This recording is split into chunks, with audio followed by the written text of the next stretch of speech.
morning. Welcome to a tertiary world.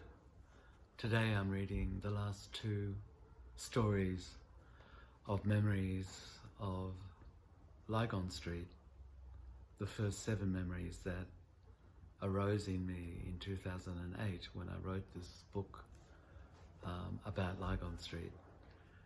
And I wrote about the first 7 memories that arose each of 14 streets that made up a grid, 7 streets by 7, in which I lived. I lived inside that grid for most of my life. This is a way of bringing back a kind of memory body, of reconstructing it, both for my sake, for greater clarity for myself, and for the sake of others, perhaps. Who knows? It's an offering I make, anyhow. Lots to be said, but then there's not enough time, so I'll read you a memory of the corner of Lygon and Faraday Street. The colour is indigo. In October 1977, I walked down the centre of Lygon Street for the first time, closed to traffic for the inaugural Lygon Street Festa. My heart skipped a beat as early that Saturday morning I watched tables and chairs being laid out in the spring sunshine, filling a space where a few hours before cars had streamed through. The simple joy you felt when, on seeing friends you knew walking along the opposite side of the street, you could simply call out and walk over to meet them. Simple, though it is this new strange power somehow transformed one's relationship with everything. And then all the foods displayed in sunny abundance, and half overheard ancient accents and dialects, fluttering flags bobbing alongside images of regional saints. Music was everywhere, rendered seemingly with more heart than ever before by the visiting Italian entertainers. Back home, forgotten heroes and heroines of the provinces, but here, suddenly overnight celebrities. So many people meeting friends right in the middle of the road, and others sitting on the curb talking, surrounded by laughing children who could not believe that what had formerly been a river of traffic was now such a protectively friendly open space. A few years later, at another festa, the Italian Prime Minister Francesco Cossiga spoke to his compatriots from the Queensbury Street stage, and one could for a moment pretend that this was an Italian piazza. The sky seemed to instantly turn a different colour. My children's Italianness somehow suddenly freed from its hard casing, oozing into the sunshine like honey, like a fluid sweetness. Then at midnight on Sunday, the cars suddenly began to stream through again, as if it had all been a dream. It was noticeable in the first half hour that everyone drove through Lygon Street particularly slowly, instinctively treating the space in which so many had joyfully gathered with tender care. The following morning, everything was grey and tight again, with an extra virgin melancholy. You know, that somewhere within each single wondrously bitter fruit, a golden essence is to be found, a benevolently healing quality that waits to be somehow prized out, somehow extracted.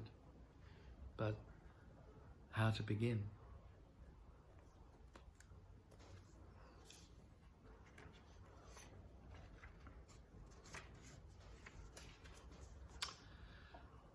The last Lygon Street memory, the colour is violet.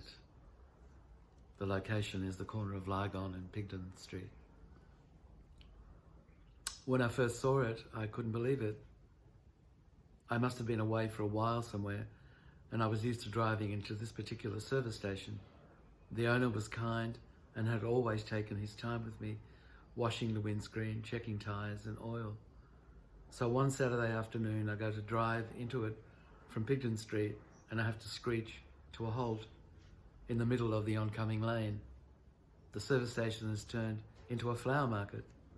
It's packed with flowers of all sizes and colours. Posies, roses, orchids, big green bunches and multicoloured ones. Since that day, I've not been able to buy flowers from there because I've never gotten used to this dramatic change.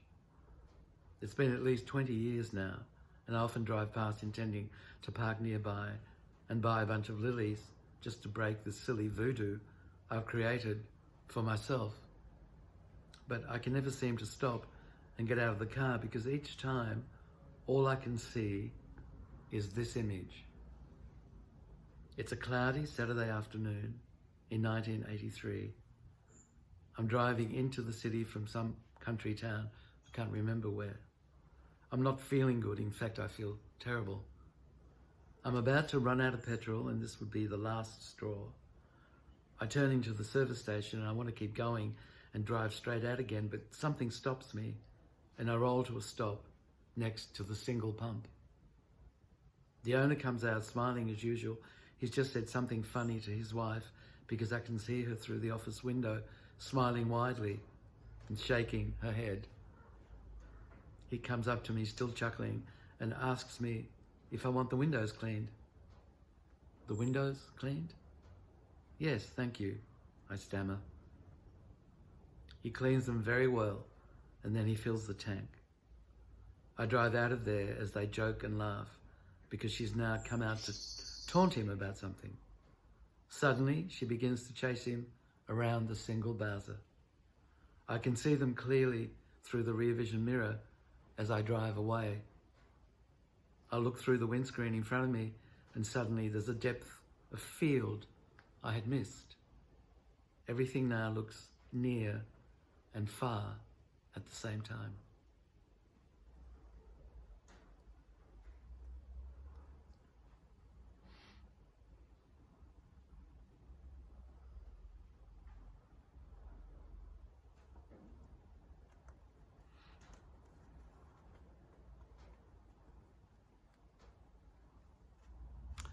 That's a very clear image still in my mind.